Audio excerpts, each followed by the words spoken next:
How do we make and multiply disciples around the block and around the world? With hosts Doug Lucas of Team Expansion, Lee Wood of One Body Church, John Hirima of Big Life, Roger Shull of E3 Partners, and special guests from around the world, we'll explore how believers can come together to make more disciples. Welcome to the More Disciples podcast. All right, welcome to another episode of the More Disciples podcast. I am one of the co-hosts here, Roger Shull, along with Lee Wood. It's great to be here. Doug Lucas. Good morning. And John Hirima. Good morning. Looking forward to another great broadcast. Yeah, this is going to be a first time ever for the More Disciples podcast. We have a returning guest for us. Our guest today is Curtis Sargent. Yay. I think he was our first guest way back in 2020. For those who don't know Curtis and didn't listen to that episode, you should go back and listen to it first off. But Doug, why don't you give us a brief intro? Yeah, it's kind of like talking about cars and introducing Henry Ford. Curtis is one of the most humblest people you would ever meet, not knowing all of the stuff that has happened as a result of his life, only because, of course, he's so willing to let Jesus fill him up and work through him. His humility and his underspokenness is just striking. As he walks into a room, everybody gets quiet and waits to see what he's going to say. While working on an island off the coast of Asia, starting with just Deb and him, he was able to see a movement grow that resulted in about 500,000 followers.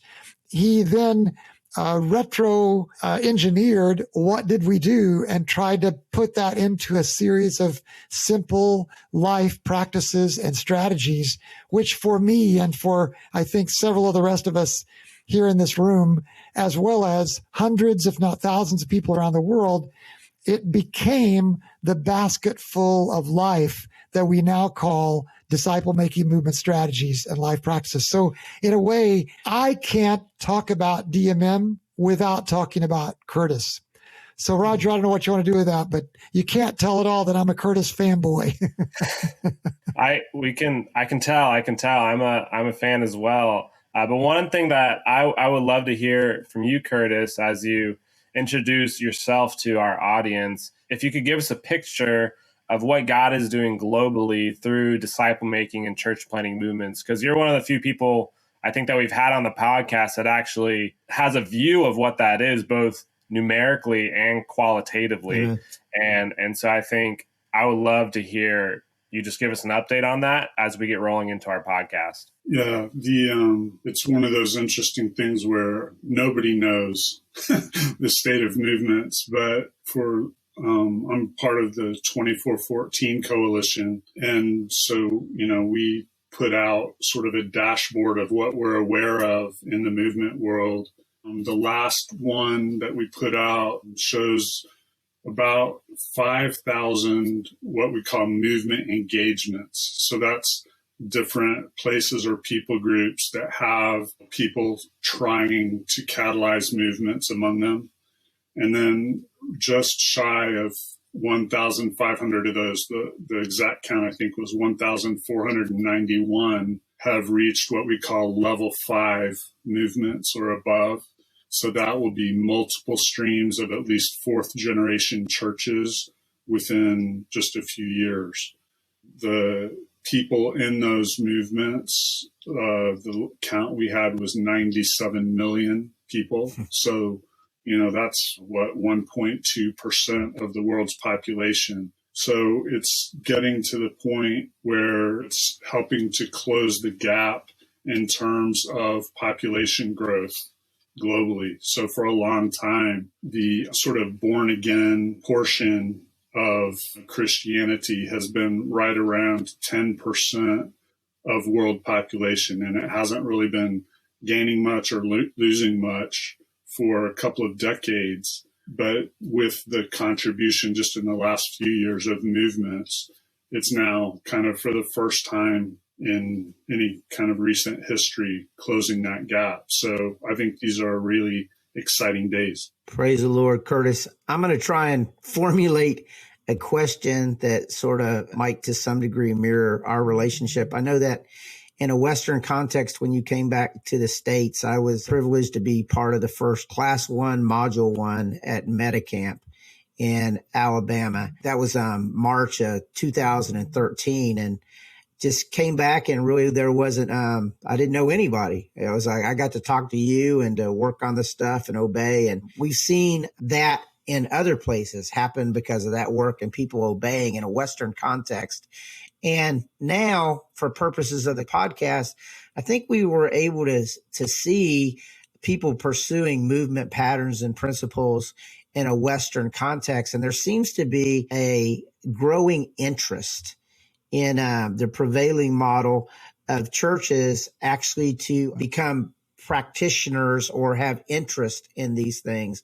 And I was wondering if you could speak to, if you remember, you said at first, Lee, you have two legs, have like 80% of your weight on the harvest and sort of 20% in the prevailing model. So more from the harvest, so something could emerge.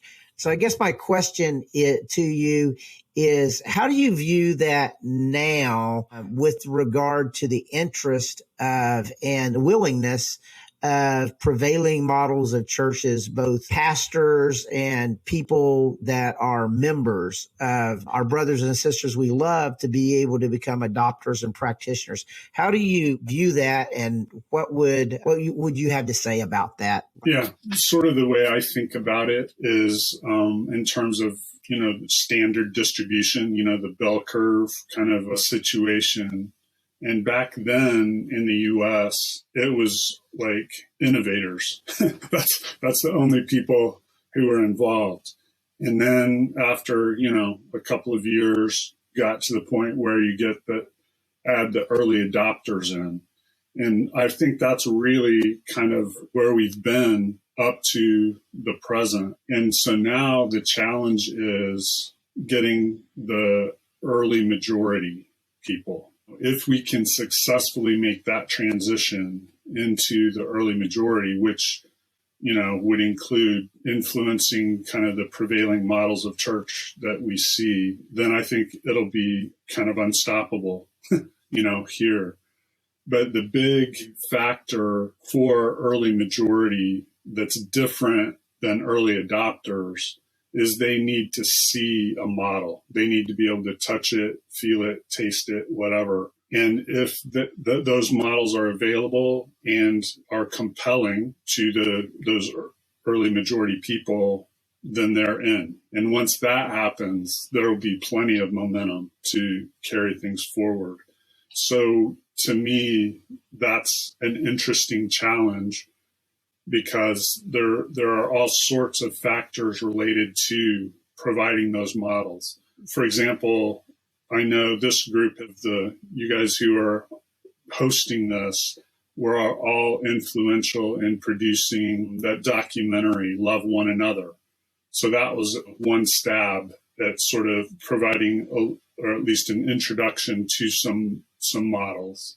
I think of various friends of mine who have taken little efforts at providing a model.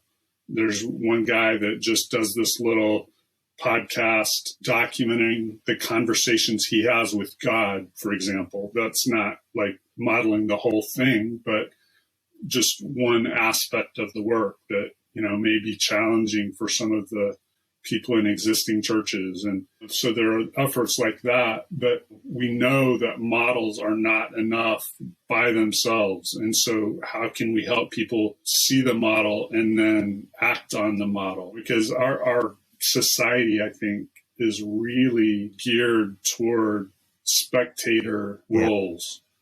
So, like the online gaming, that, first of all, just that whole thing blows me away at how huge it is. But a huge percentage of that is actually people watching other people play the games. So there's not that many people, and, I know there's exceptions because there's different types of gaming cultures, but a lot of what happens is you have a few people who are really good at the games and then tons of people watching them. And so how do we not cater to that? How do we get people to participate? I think one sort of parallel, back in the early 90s, there was a Swedish radio ministry called Ibra, and they produced a brilliant series. It's called Church in My Home. And so they would target areas where there were very few believers and just model a house church of people from that culture meeting. And it just created this whole new concept in people's mind of what church was.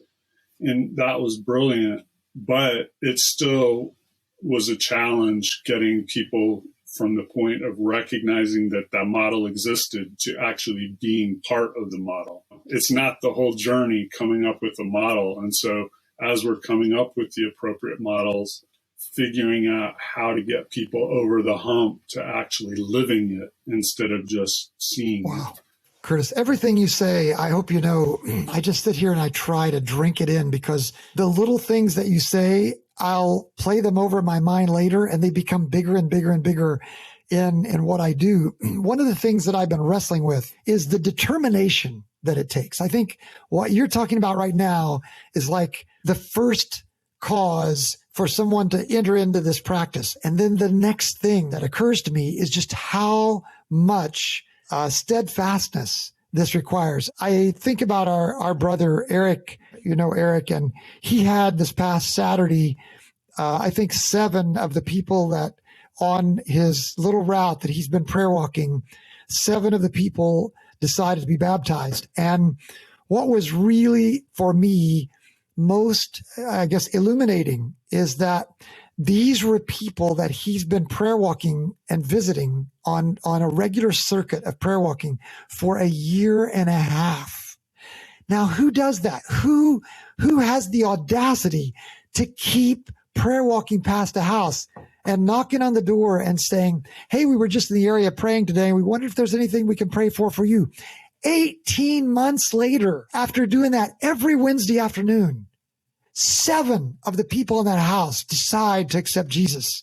Could you say something about the way that this level of determination tends to filter out so many people who get tired and weary and like 3/3 group fatigue before they ever really reach that point of having those 7 people say, I'm in?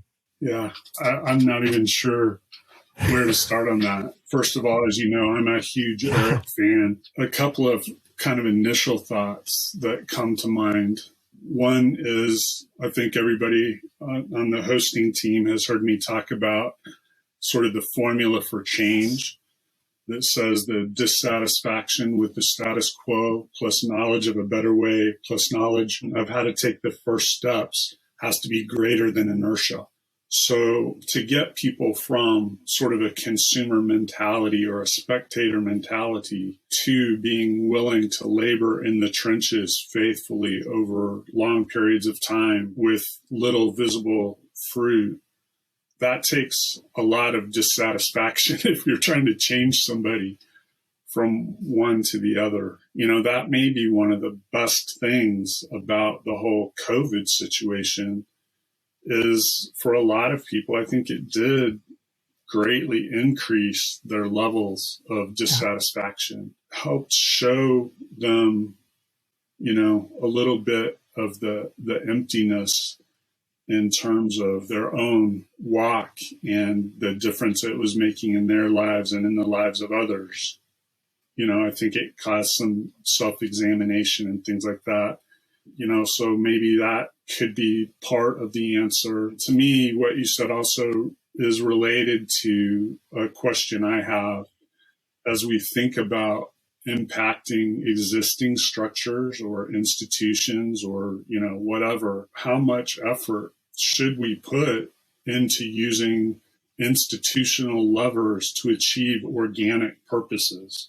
Because the organic type of progress always is really slow at the beginning. And so that's an example is those 18 months Eric just put in, but it does get there. The quality of that fruit is better. Whereas it could have been really tempting to use some sort of institutional levers in a sense, having events, sponsored by a church or something like that. And you might have gotten 7 baptisms sooner, but would they have been the kind of disciples that are going to now reproduce? Probably not. And so I think that's a huge question that we'll have to continue to ask ourselves as we try to labor among people who already name the name of Christ here, is how much emphasis should we put on kind of using the institutional levers, knowing that that probably leads to some compromise in terms of the outcomes. I wish I had the answer to your question. I'm hearing what you're saying. I just want to say, no matter what, whether we do or don't use institutional levers, I keep going back to the idea this takes so much determination. At my 3/3 group last night, one of the guys didn't show up because the pharmacy was delaying on providing him his medicine that allows him to stay off heroin. And I just thought, this is his battle right now. I got to get this medicine so I can stay off heroin. And I just thought, there are so many little things that block our path.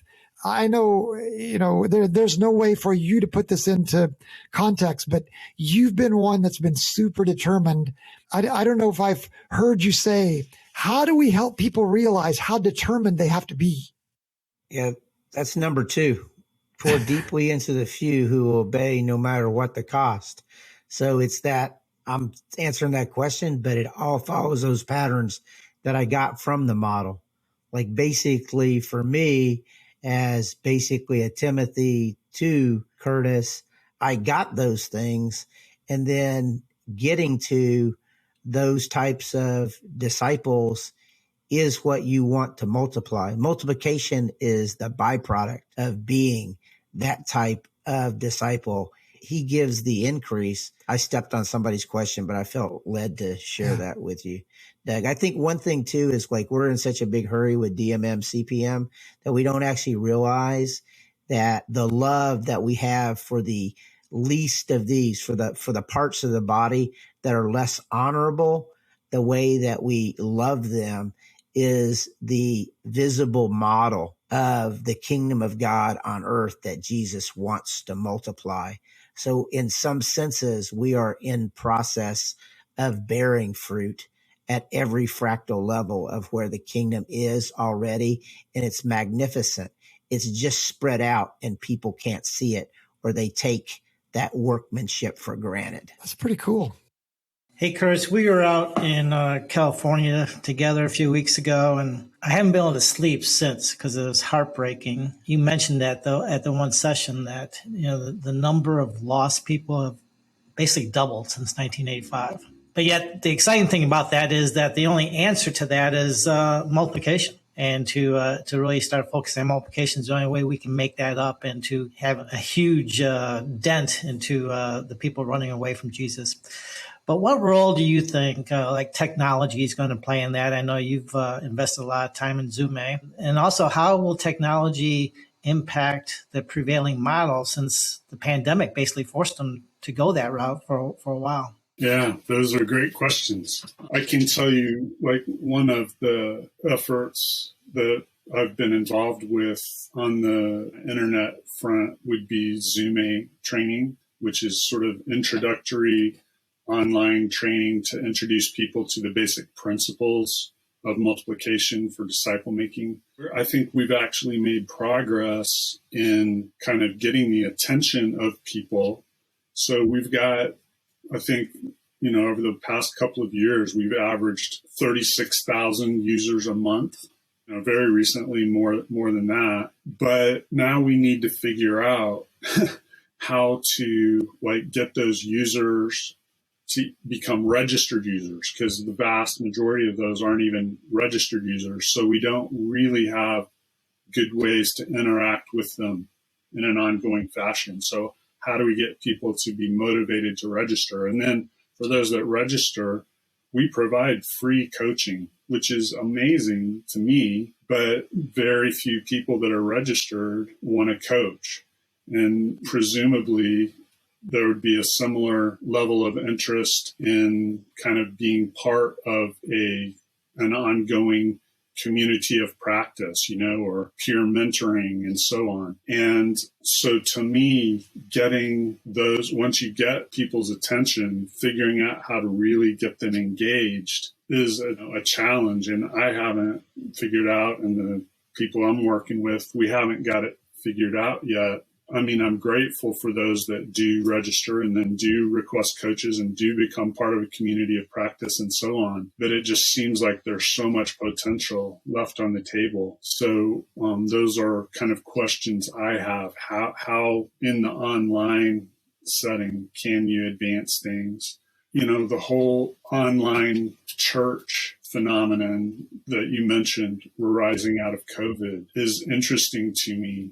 It looks, and I'm no expert on this, I haven't delved deeply into the numbers, but on the surface, it looks to me as if a lot of the people who have left the church in terms of live attendance, most of them are probably now not going to go back. If they haven't already gone back, they're not going to. It's almost going the wrong direction, where people are becoming more spectators than they were before. They're literally just watching, quote, church on their screen, or they've just dropped out of church altogether.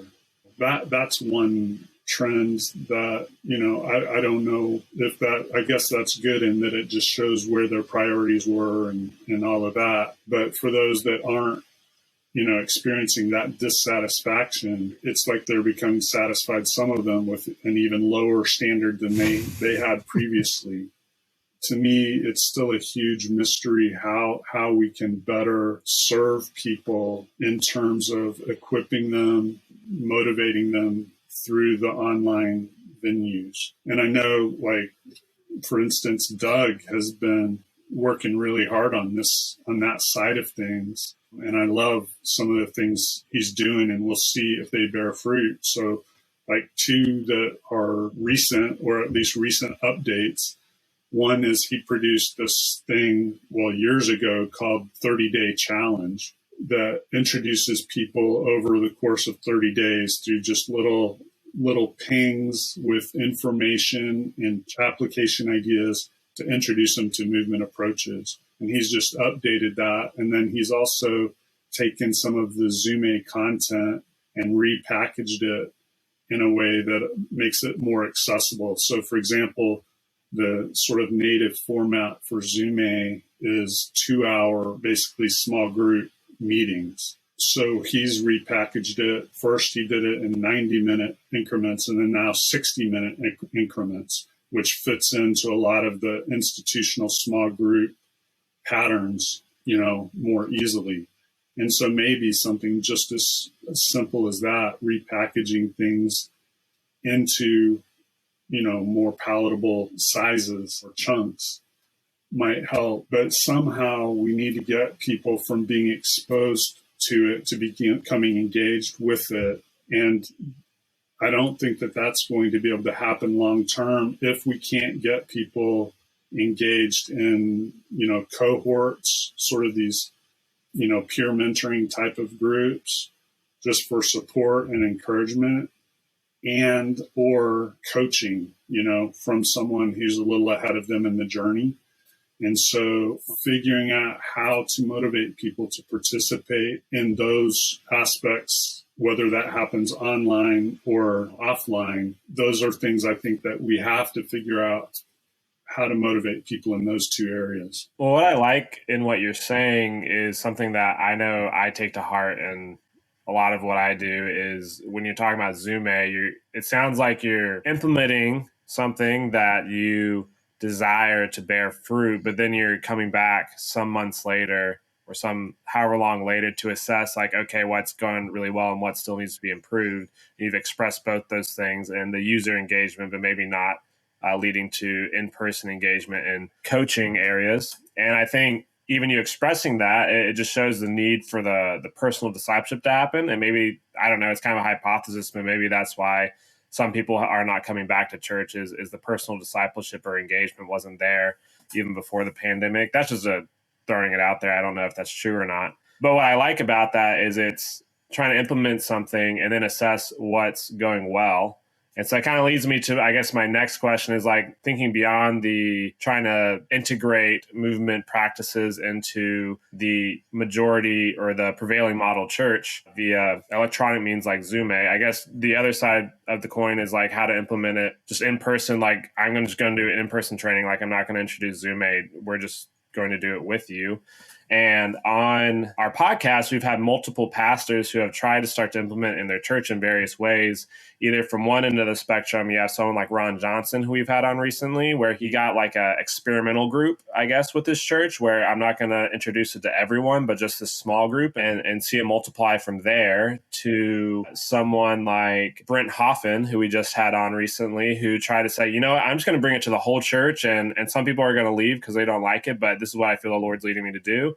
And the people who stay, like we're going to multiply with them. And that's where we're going to go. To people like Britton Smith, who we've had on recently, who says, you know what, I'm a pastor, but I feel led to go straight up, you know, into a pioneer role in simple church and multiplying in that way. So we've talked to multiple pastors who have gone different routes, led by the Spirit, of course, and it being led by the Spirit. That's the most important thing to say, like that was the right way to go.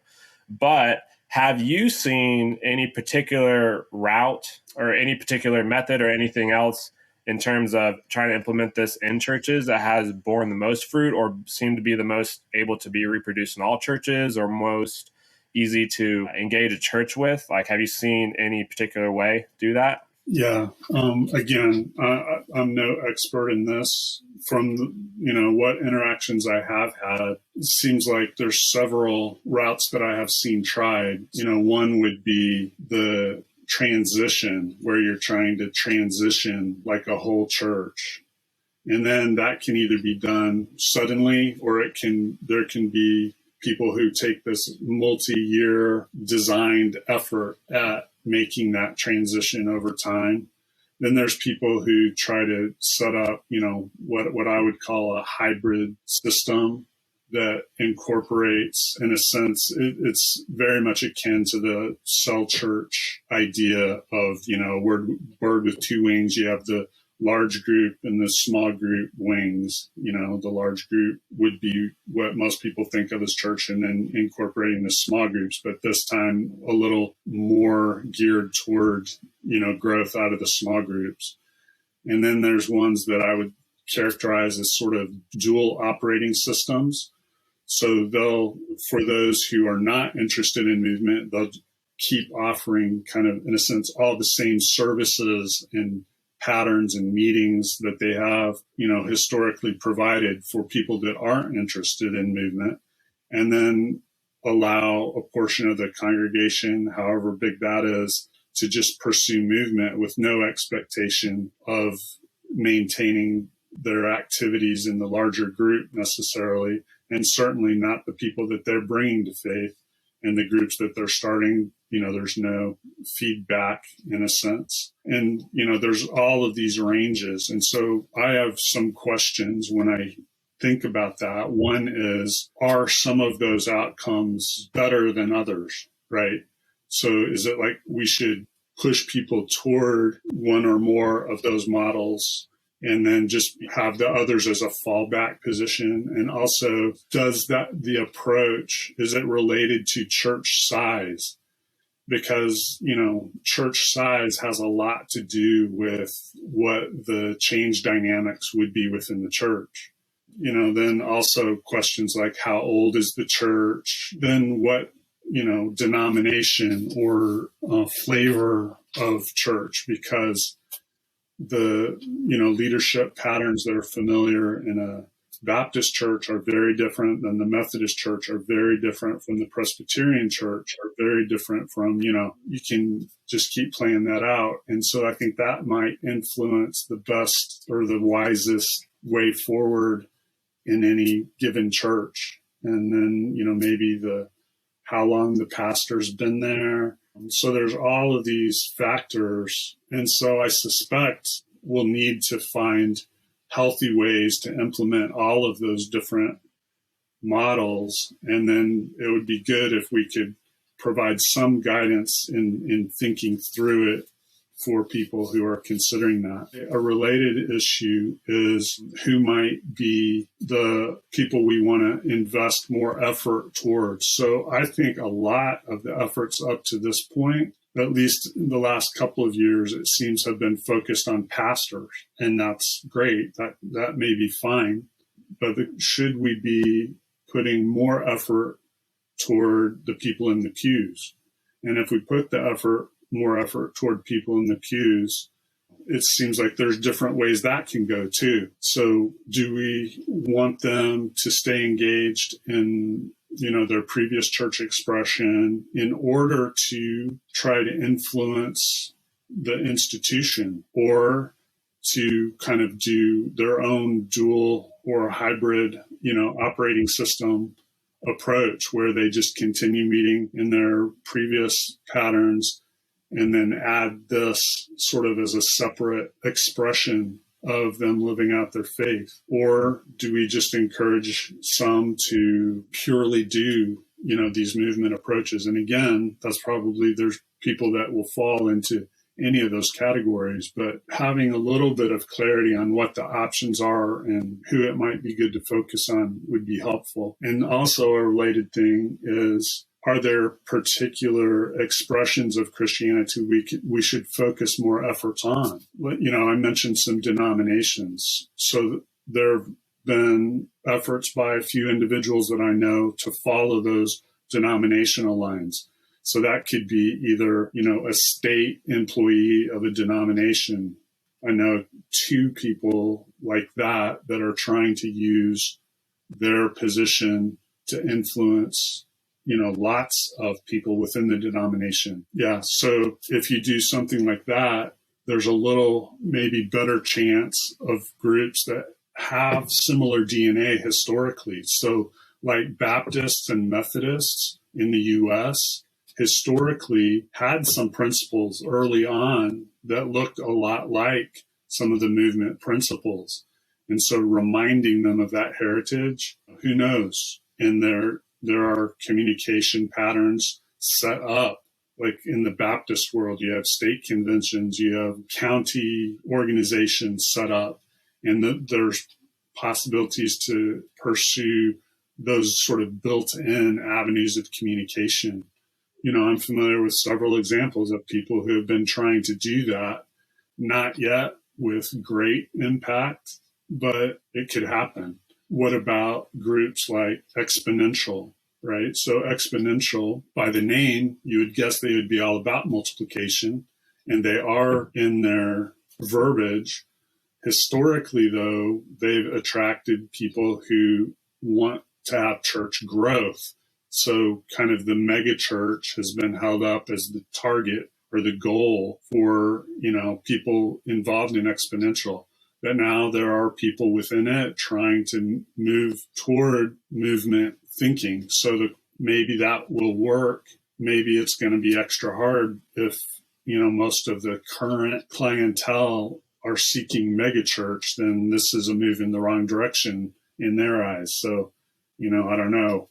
Groups like discipleship.org that are focused clearly on discipleship and want multiplication, is it, worth putting extra effort toward that community to try to influence it and so on. So, yeah, so I go back to like a person that would be that entrepreneurial, pioneering person and the need for a model and it being relational. So I'll just talk about one thing with Zume and get to a question. Liz Adlita, who was a part of Module 1, Class 1, connected me relationally with a person in Central Asia. Now, this person in Central Asia had an oikos of several other people in different countries in Central Asia, and all of them had been through Zume. But what they lacked was exactly what you're saying, was a coach. And then when that relational connection happened with them, stuff was catalyzed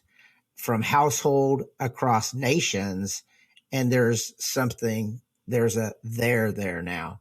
So that need for both obedience and to train others, Matthew 5:19, you have to have that. You have to have people that are doing it, that can coach people that are willing to do it. those connections have to happen. I see that and I'm living into that. But one thing that I learned early on, and we'll inject some humor, is I think like you did the worst videos I've ever seen initially. Okay. Like I think there was a bath curtain behind you. You were like using your computer to record it. You weren't set in the right position. I remember just making fun of you about that, and I felt pretty good about that, but bad honestly later, because you talked about something. I think you talked about like whatever the 30, 40, 50, 60% solution. Okay. But we got to have those in relationship with all those people. And then you used to talk about stuff like the older something is, dinosaur me, I think I'm an aberration, but the older something is and the more hierarchy it has, the more difficult it will be to catalyze. So we together have followed your model sort of into that stuff, right? And we love our brothers and sisters this way. And so we had Lou Constantino on recently, and I used what I renamed it. You call it a leadership cell. I used a launch group to see one of those parallel streams or dual operating models actually go. And that's working. That's in Topeka, Kansas now, and a bunch of other cities because of that.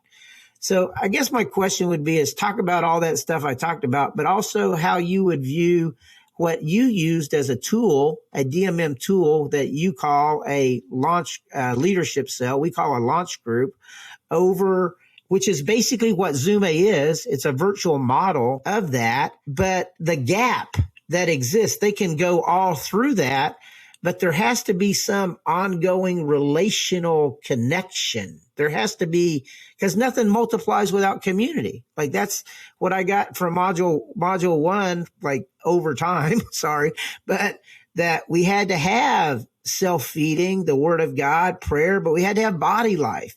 So Jesus wants to multiply that body life, like that love, that affection, that thing that is us together with Jesus and the Father. And we can use modern tools to do that, but we're doing that with this podcast right now. That's what we're doing. And that's what we're talking about. So you haven't told me what to do in a long time. So my question is like, do you have any ideas like direction? Because it seems like scattered, all that stuff. Where can we focus at? Where can we focus at, with regard to this stuff, to be more intentional about it? Because we want to see that larger flywheel emerge. That's what our desire is. Everybody on this podcast and people that are pursuing this, particularly in 2414, what we're talking about in the whole thing is how to engage with like the prevailing model in these ways. So what's the 20% solution, man? What's the 30% solution? What's the 40% solution? Easy questions, right, Curtis? Easy. Yeah, this is something you're good at, Lee, because for those of you who don't know Lee, he's very social and he has a lot of social skills. If you know Lee, you like him. If you don't like him, there's something wrong with you, because he's just, a lovable guy. I think you're right that getting to that relational iron sharpening iron type of relationships is key. So that's what I expressed was our challenge in figuring out the next improvements in Zume would be to find ways to get people into a community. So we have a site for that, Zume.vision, but our numbers aren't nearly as high in Zume.vision as they are in Zume.training. So how can we get these ongoing peer mentoring relationships going and the coaching? And again, we've provided free coaching from the day we launched Zume, but getting people to recognize that they need it or that they want it has been a challenge. I don't know a shortcut. So like what you do so well is you'll meet somebody and you will make time to visit them, to get to know them and all of that, to establish enough relationship to whet their appetite for that and then build off of that.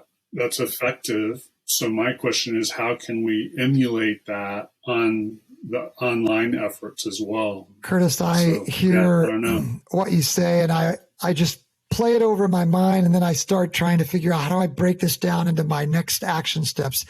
I kind of almost feel like, pretend for a moment that you're the Apostle Paul. You're coming back from this big boat journey, and you stop in whatever town that was, Miletus, and you meet with some of the leaders there, and you just sit down and kind of give them an admonition. You say, here's my advice. We're near the end of this season now of this podcast. Can you speak to the four of us, but also speak to all the viewers and listeners that have been taking part with us? Pretend for a moment, I know you're a humble guy, but just for a second, forget that and just be Paul with us. Give us a charge. Give us a mandate. Tell us what you think we ought to be focusing on. Speak to the community of practitioners and say, here's my overall charge. What would you say to us? Yeah, that's intimidating.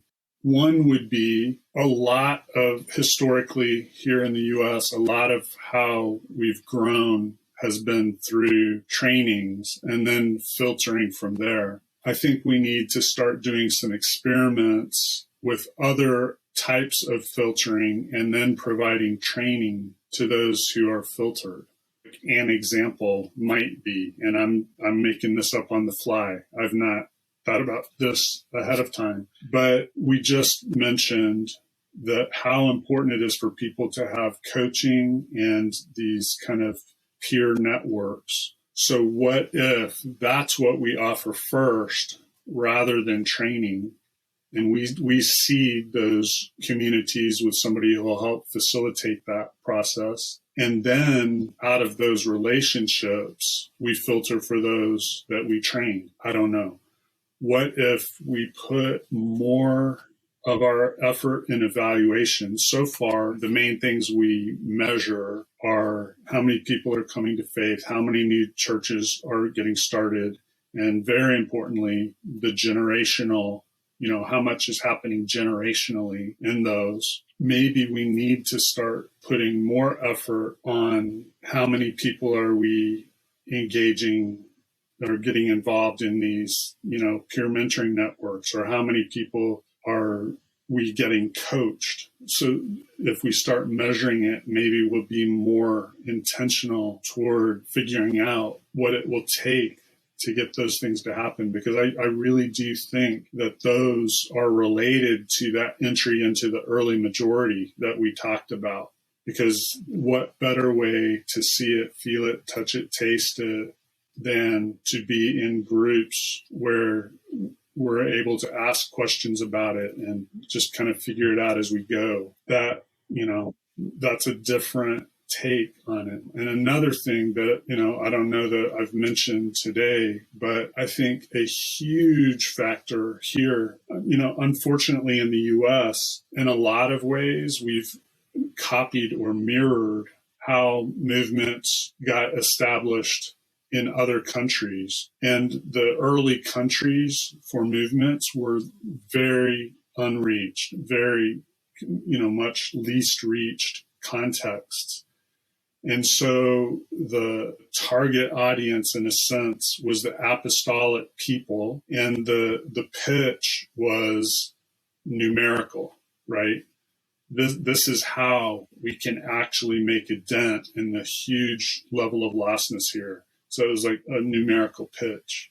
In the US, a lot of people really don't care that much about exactly quantitative aspects, but they may be very concerned about the qualitative aspects. And I think this is becoming more true every year as we're seeing the fruit of the prevailing models of consumer Christianity. If we would start focusing much more on the qualitative advantages of movement approaches, I think that would be far more attractive. And that is attractive to everybody.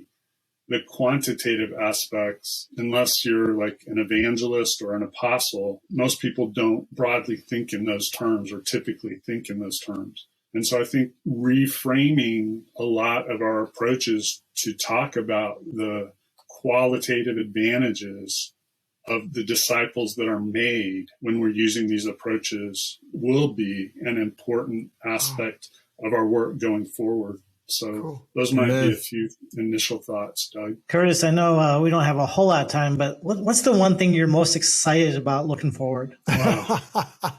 Jesus coming back. But to get to that, I mean, as far as the work and our participation, I guess. Yeah. Okay. I think it's the fact that in a lot of ways, just culture and the environment, not only in our country, but globally, is more ripe for impact now than ever before. And we get to live now. And it's easier to make a difference now than it has ever been, because the change dynamics in the world, things have been changing so fast now for so long and just continuing to accelerate. So people are more open to change because that's more of a normal thing. And because of how rapidly things are changing, there are more people who are dissatisfied, either because they've missed out, on capitalizing on some of the new opportunities or challenges. So I think there's more dissatisfaction, greater ease of introducing changes. And for those of us who are alert, there's never been an opportunity like this. And so being able to just get in and mix it up, for Jesus, for the kingdom, is a tremendous opportunity. Nobody's ever had chances like we've got right now. How many people today have a smartphone? A lot of people. If you have a smartphone, you have a tool to impact the entire world. Communications is easier than it's ever been.